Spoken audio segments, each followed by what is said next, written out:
Met, man, Mannadium.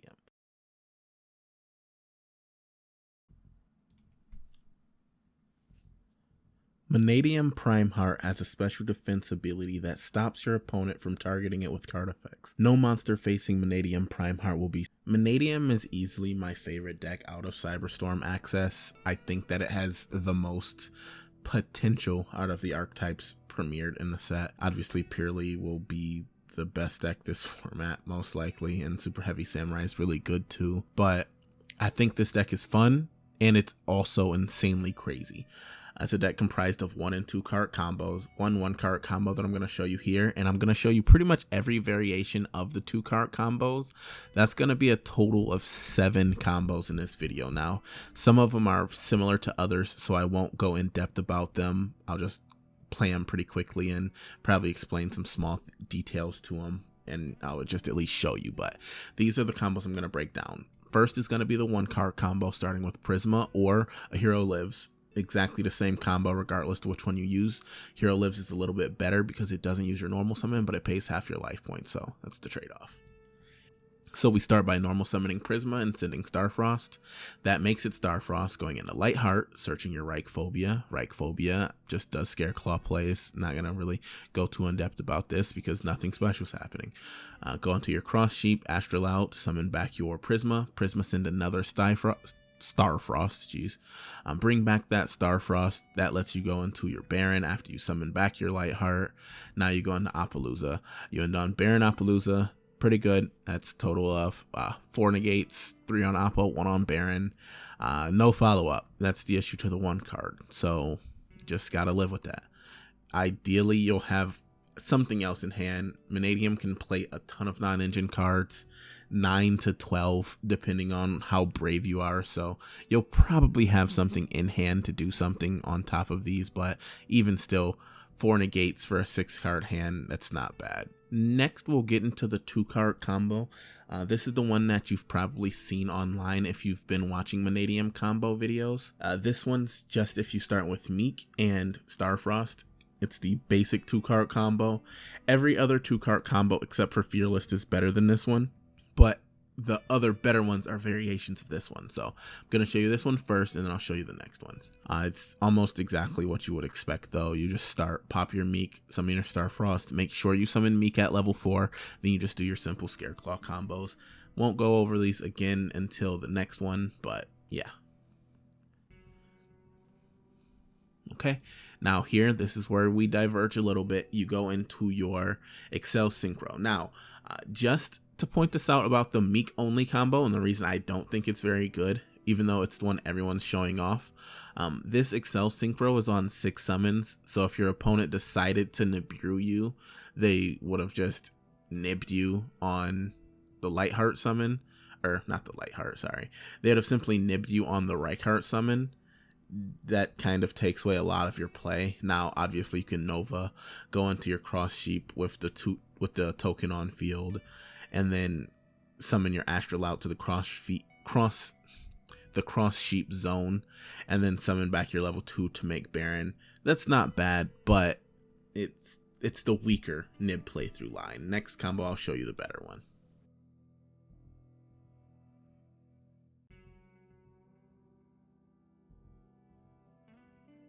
And then this is just business as usual.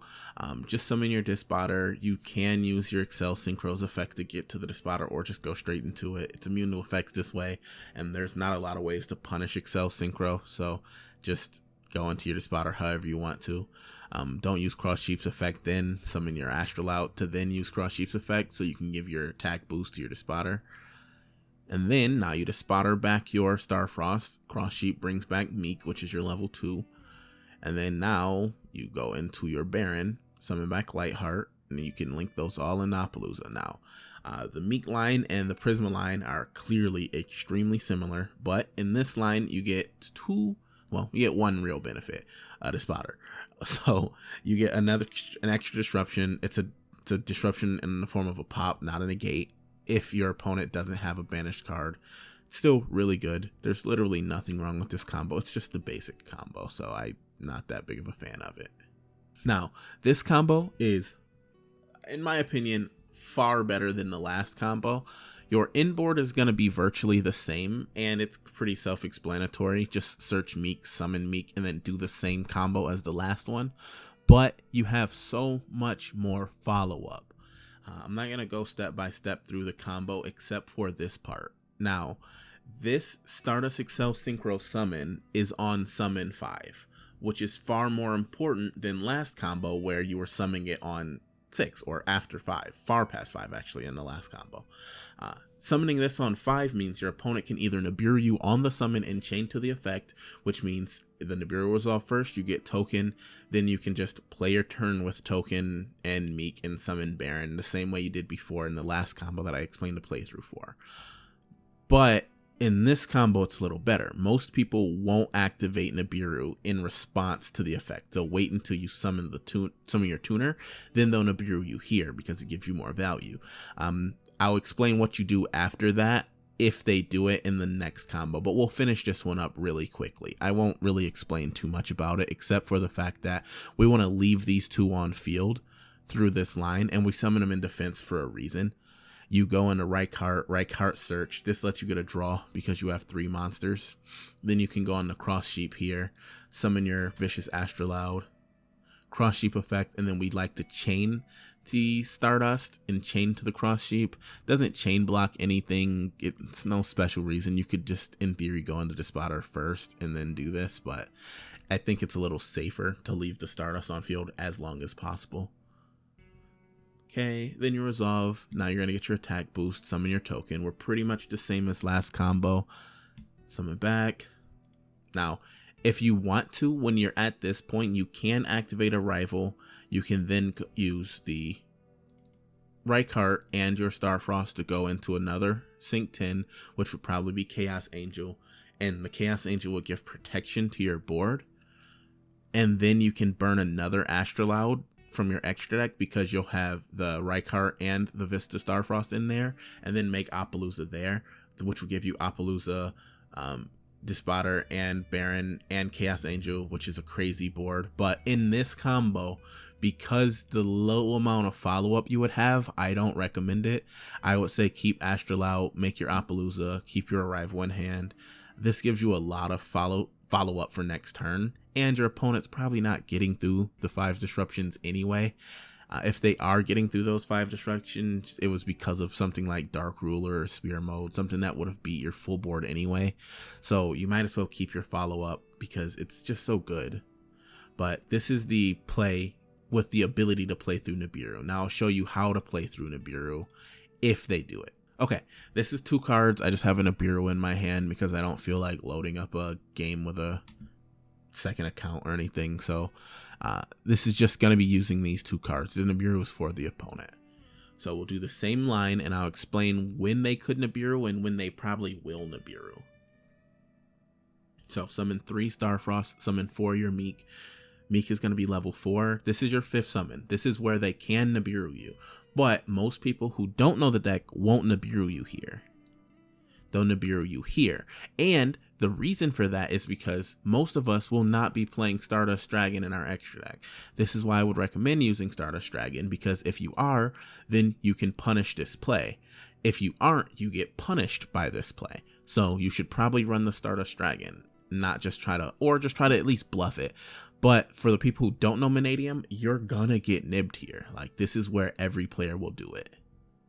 But if they do try to nib and you are playing Stardust, you do get the ability to go into your Despotter, summon your Despotter in defense far left, preferably far left, or in one of these zones. But the flaw to summoning them in either of these zones is if they decide to put the Nibiru token in the other one, they're going to block your Scareclaw combo, and you're going to have to pop your own Nib token, which you can, but don't do it. Lock one of your far zones and leave both of these open. Now go straight into Astrolaud, pop their Nibiru with the Astrolaud because it's free. Despotter, summon back the Starfrost you just banished. Now you go into your Scarecrow line. Now this is where it gets more, similar to last time. I like to summon Despotter and summon Astrolaud in defense, so I get a draw off of the search just because it's free. Why not do it anyway? The only thing that you're going to be missing out is Despotter won't get the attack gain from Cross Sheep, but that's fine. It's big already. Now you're going to activate your Nova, bring back your Starfrost. Do not use Cross Sheep here. I just wouldn't recommend it. It's just going to give you a summon and clog your zones. So wait. Summon back your Lightheart. Now you can go into Baron, which will trigger your Cross Sheep. It'll give your Baron 700 extra attack. Then you can go into a different line here. I like to go into the Ice Jade and then just go into the Appaloosa just to show that you can. This is the big board. It's really cool. Through Nibiru, so that's really strong. You could also, instead of going to the Ice Jade, for when you summon the Baron, go into your Chaos Angel and then summon Baron here in the Ice Jade slot. It's the same combo either way, but it is risky. You can definitely get punished going that line, playing against Purely in some situations. Now, it's very rarely that Purely is going to play through all of this, but if they do, remember that Chaos Angel's effect can't be turned off for its protection. If you're playing against Purely, they can't attack over your Appaloosa most of the time anyway. But if you have Chaos Angel up and they do attack your Appaloosa, if they're using Happy Memories, they can keep attacking your Appaloosa and you'll just die because it won't leave the field. So that's unfortunate, but it's still an insane combo. Most people aren't getting to that through 1, 2, 3, 4, 5, 6 disruptions. You have more disruptions than you have cards in hand. They have 4 left in hand before they draw. So you have 6 disruptions for 5 cards. They're not getting through it, but still, it's a good combo. Also, if you want to, in this line, when you summon Chaos Angel instead of Baron and then summon Baron here, you can leave the Nibiru from the Astrolaud and then banish the Nibiru off of your Chaos Angel, which would give you the ability to turn the spotter into a negate instead of a disruption in a pop. There's another combo where you can go through your Colorium instead of just doing Meek or anything else. If you do this line, you can activate Colorium, add Rimheart, summon Rimheart. They won't clash because there's no tuner yet. Then use your Rimheart to search Meek, summon Meek, pop the Meek, summon another Meek. Now here, if you're chaining your Colorium to your Meek and summoning another Meek back, there's some upside to that. You get a ton of monsters on board, but this is 5 summons. If you get Nibiru'd here, there's no playthrough. Except for you ending on Baron, which again, that's good to be able to do, but ideally you want to do more. So still, this is the same combo line we showed before, so I'm not going to explain it. I'm just going to show it. Keep your monsters in defense so you can get your draw. All right, and then now you go into the exact same combo line as we seen in the Nibiru playthrough line. Now, this is where we can format it a little bit different because of our options. Now we can go into Ice Jade off of the Astrolaud and the Meek with the spotter already being out, bringing back Starfrost here, and then now being able to bring back Lightheart, going into our Chaos Angel early. This line doesn't have Baron, but if you want Baron, you can do it over the Ice Jade. I just think that this line's cool because it kind of cuts off all ways to break the board for trading on the gate. And then you're just going to activate your Arrival, go on the Appaloosa. Now you don't have Baron on this board, so you don't have that Omni Negate, but you have a field that's all immune to it. Well, all your synchros are immune to card effects. An Appaloosa that can't be destroyed by battle, banished, or destroyed by card effects, and then a disruption through your Despotter at 4,200. So I think this is good. It could be a Baron over your Ice Jade. It genuinely doesn't matter. Yeah, you auto win against most decks either way with this. Super Heavy Samurai can't play through this. It's not likely Purely's playing through it with that Chaos Angel making everything immune. These are just free disruptions that they can't do anything to. The only thing that would be scary if you go Baron would be Runic variants, but this covers Runic cards. It prevents them from being, all your cards from being destroyed and banished. There's not much that they can do either. But yeah, this is the line with Colorium. It's pretty good. Keeps follow up, and you get your second Astrolaud still in deck. You don't have to lose it. This combo is a variation of the Meek combo, but if you draw Fearless instead of Meek, it's not nearly as good. You have one less disruption. Actually, it's literally just a Prisma combo, except for your Baron has 700 attack. I'm not going to explain this one. I'm going to just play it through so you can see it.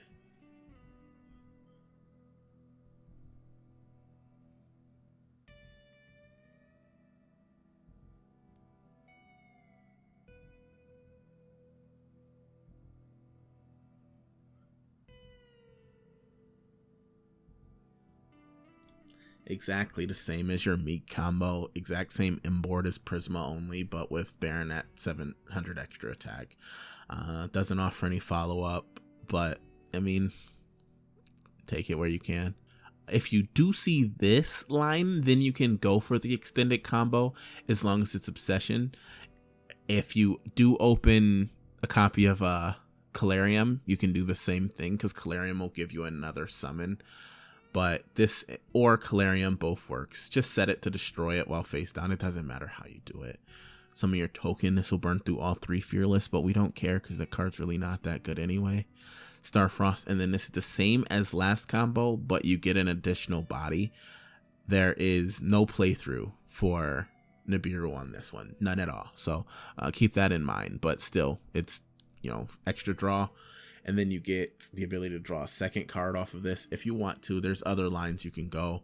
I think double draw with Fearless is better because you can't play through Nibiru anyway. So why worry about it?